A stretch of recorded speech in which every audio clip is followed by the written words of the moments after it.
ఇలాంటి ఎంటర్టైనింగ్ ధమాకాలు ఇంకా చూడాలనుకుంటే like, share and subscribe to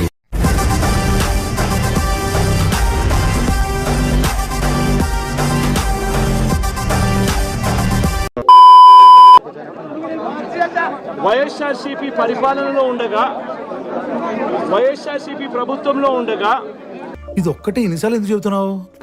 అప్పుడు జగన్ ఏం చేశాడు? కులం చూడలేదు, మతం చూడలేదు, ప్రాంతం చూడలేదు,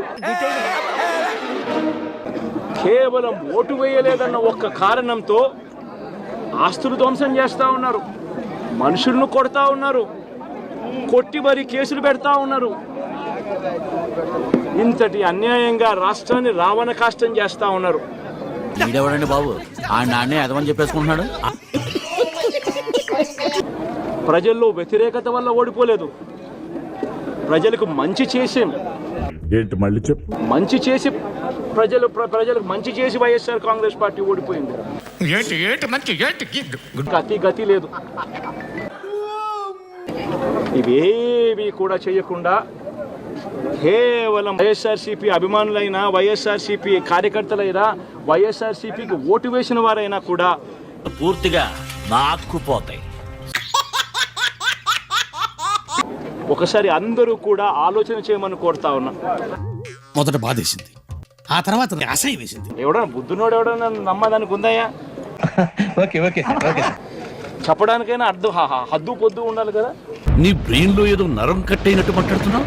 అతి దారుణంగా, అన్యాయంగా రాష్ట్రం మొత్తం దాన్ని చూస్తూ ఉంది, కానీ ఎవడు మాట్లాడడం లేరు. పనికిరాని విషయాలు పెద్ద పట్టించుకోండి. చంద్రబాబు నాయుడు స్థాయిలో చంద్రబాబు నాయుడు ఒక రెడ్ బుక్, లోకేష్ స్థాయిలో లోకేష్ ఒక రెడ్ బుక్, ఎమ్మెల్యే స్థాయిలో ఎమ్మెల్యే ఒక రెడ్ బుక్, మండల స్థాయిలో మండల నాయకుడు ఒక రెడ్ బుక్, గ్రామ స్థాయిలో గ్రామంలో ఇంకో రెడ్ బుక్, గ్రామ స్థాయిలో ఇంకో. ఆపుతావా నీ బట్టి పురాణమా? రాష్ట్రం మొత్తం దాన్ని చూస్తూ ఉంది, కానీ ఎవడు మాట్లాడడం లేరు.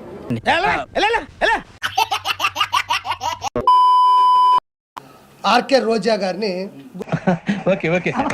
రోజాని నేను రోజమ్మ అన్న సందర్భాలు ఉన్నాయి, రోజా మేడం అన్నాను, నేను చాలా సందర్భాల్లో పొగిడాను. ఎక్కడి వరకు జడ్జిమెంట్ నుంచి, మా షోకాడి నుంచి ఆవిడ ఉన్నటువంటి సింప్లిసిటీ వరకే నేను బతికిన పరిధిలో నాకు అవసరం. నేను మనసు నా రాష్ట్రాన్ని సర్వనాశనం చేస్తున్నారు, అందులో రోజా కూడా ఒక భాగం అయిపోయింది అని నేను తెలిసినప్పుడు మొదట బాధేసింది, ఆ తర్వాత అసహ్యం వేసింది.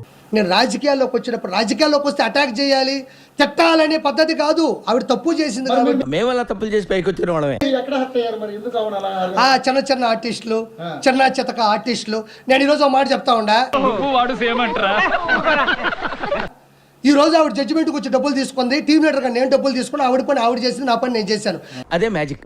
ఎక్కడే వాడు స్వచ్ఛందంగా వచ్చే అయ్యో ఆర్పీ వచ్చాడు స్కిట్ చేస్తున్నాను, నేను పొగడాలా, వాడిని నేను నిలబెట్టాలని ఎవడు రారు.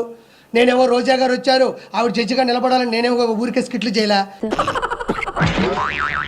నేను ఎవడో మాట చెప్తున్నా, ఈరోజు చిరంజీవి గారు మంత్రి అయిన తర్వాత చీర పెట్టి, కడుపు నిండా అన్నం పెట్టి, ఆ రోజంతా ఆవిడని సంతోషపెట్టి, సరదాగా ఇంట్లో కాస్త కూర్చోబెట్టి పంపించిన పక్క రోజే ఈ రోజా పవన్ కళ్యాణ్ పట్టుకొని తిట్టలేదా? పవన్ కళ్యాణ్ గారిని కరెక్టే సార్, నేను మళ్ళీ వస్తాను రా, కూర్చో.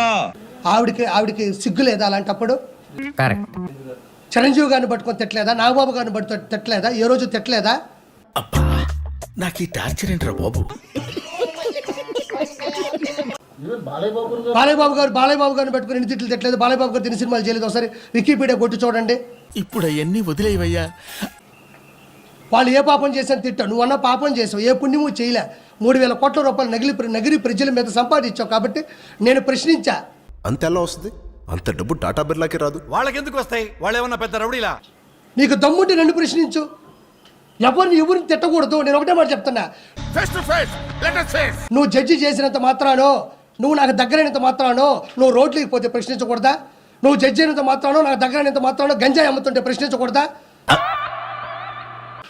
నువ్వు జడ్జిమెంట్ ఇచ్చినంత మాత్రానో, నాకు దగ్గరైనంత మాత్రానో నువ్వు బూతులు నాయకుల్ని తిడతా ఉంటే నేను ప్రశ్నించకూడదా?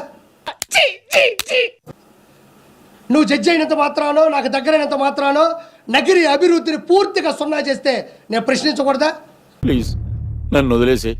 నాకు దగ్గరైనంత మాత్రాన నువ్వు ఏది చేస్తున్నా సరే ఆ రోజు ఏ రోజు జీవితంలో ఆ రోజు కలిసి భోంచేసా కదా, ఆ తర్వాత జరిగే యదవ పనులకి ఈ ఒక్కరోజు తలుచుకుంటే రాష్ట్రాలు కాదు రాజధాని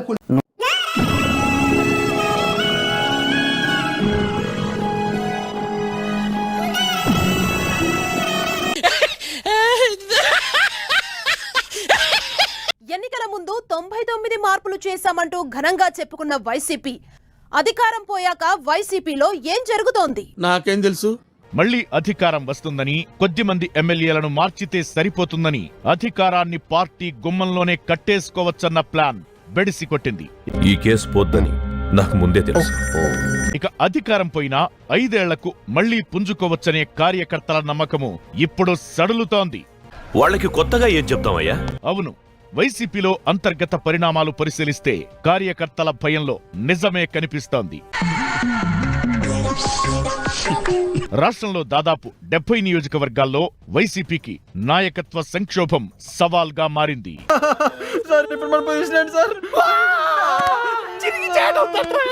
మళ్లీ అధికారం సాధించాలనే ఏకైక లక్ష్యంతో వైసీపీ అధినేత జగన్మోహన్ రెడ్డి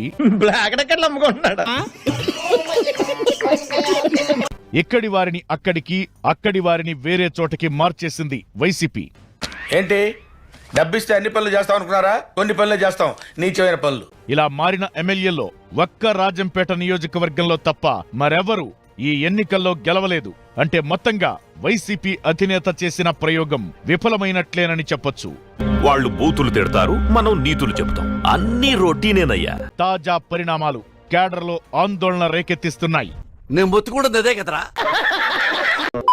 ఎందుకంటే జగన్ని ఆడించాలన్నా ఓడించాలన్నా దేశాన్ని గడగడలాడించిన సోనియా గాంధీ వల్లే అవలేదు. అవునా? చంద్రబాబు నాయుడు ఆడుతున్న ఆటలో అరటి పండు లాంటి పవన్ కళ్యాణ్ ఏం ఆడిస్తాడో ఒకసారి మీరు ఆలోచించండి. మీ బ్యాట్కి సగం కారణం వీడే. ఇదిగో ఓటమిని ఏ విధంగా సమీక్షిస్తా ఉన్నారు జగన్మోహన్ రెడ్డి గారిని కలిసినప్పుడు గానీ, మీ పార్టీ కార్యాచరణ ఎలా ఉండబోతుందని జగన్మోహన్ రెడ్డి చెప్తున్నారు? నాకు తెలిస్తే కదరా మీకు చెప్పడానికి. ఫస్ట్ ఆఫ్ ఆల్ ఇలాంటి ఒక రోజు వస్తుందని ఎవరు ఎక్స్పెక్ట్ చేయలేదు. పాపం ఫీల్ అన్నట్టున్నారు. మంచి చేశాం కానీ ఓడిపోయాం. అది ఎందుకు అనేది ఈ రోజు కూడా అది నేను ఘంటాపదంగా చెప్పగలను. ఎందుకంటే ఇచ్చిన ప్రతి వాగ్దానాన్ని నెరవేర్చాలి అనే ఒక మంచి మనసు, ఒక చిత్తశుద్ధి ఉన్న ఒకే ఒక ముఖ్యమంత్రి ఈ దేశంలో ఎవరైనా ఉన్నారు అంటే అది జగన్మోహన్ రెడ్డి గారు మాత్రమే. నాకు తెలుసు, నువ్వు ఇదే అంటావని నాకు తెలుసు అంటున్నాను. ఎందుకంటే జగన్మోహన్ రెడ్డి గారు లాంటి ఒక మంచి వ్యక్తి రాష్ట్రానికి ముఖ్యమంత్రిగా ఉంటేనే ఈ రాష్ట్రం బాగుంటుంది, రాష్ట్ర ప్రజల భవిష్యత్తు కూడా బాగుంటుంది.